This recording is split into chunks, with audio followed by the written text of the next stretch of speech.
চলো ধর্মতলা। দেওয়াল লেখনের রাজনীতির ময়দানে সব জল্পনাকে দূরছাই করল বিশ্বনাথ পারিয়াল। দুর্গাপুর শিল্পাঞ্চলের রাজনীতিতে বহু চর্চিত নাম, বহু বিতর্কিত নামও বটে। সোজা সাপটা কথা, ভালো লাগলে প্রশংসা, ভালো না লাগলে ডাইরেক্ট মন্তব্য বেশ করা ধাঁচের। এভাবেই সেই বাম জামানায় সিপিএম এর ঘুম ওড়ানো থেকেই তার রাজনীতির দাওয়াই। মিডিয়ার একাংশ আবার তাকে নিয়ে বিতর্ক দানা বাঁধিয়েছিল, কিন্তু পারিয়াল রয়েছেন পারিয়ালেই।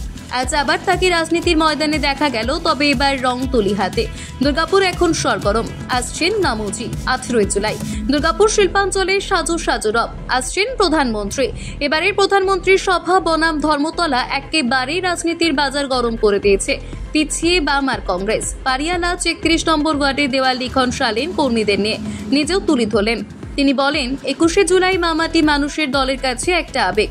সচিত্র ভোটার কার্ডের লড়াই শুরু করেছিলেন মমতা বন্দ্যোপাধ্যায়, আর তার ডাকে সাড়া দিয়ে হাজার হাজার যুবক ময়দানে ঝাঁপিয়ে পড়েছিল।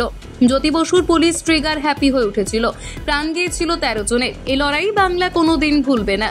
আসলে 1993 সালের 21 জুলাই এই দিনটা আমরা যারা মামাটি মানুষের সমর্থক, তৃণমূল কংগ্রেসের কর্মী, তো এই দিনটা আমাদের কাছে অত্যন্ত স্মরণীয়, গুরুত্বপূর্ণ এবং তাৎপর্যপূর্ণ এই কারণেই সেদিন পশ্চিমবাংলার তৎকালীন প্রদেশ যুব তৃণমূল কংগ্রেসের সভানেত্রী মমতা বন্দ্যোপাধ্যায়ের ডাকে আমরা সেদিন রাইটার্স অভিযানের ডাক দেওয়া হয়েছিল।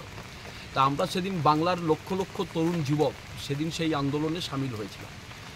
আমাদের স্লোগান ছিল no vote no identity card. Identity card ছাড়া কোনো ভোট হবে না।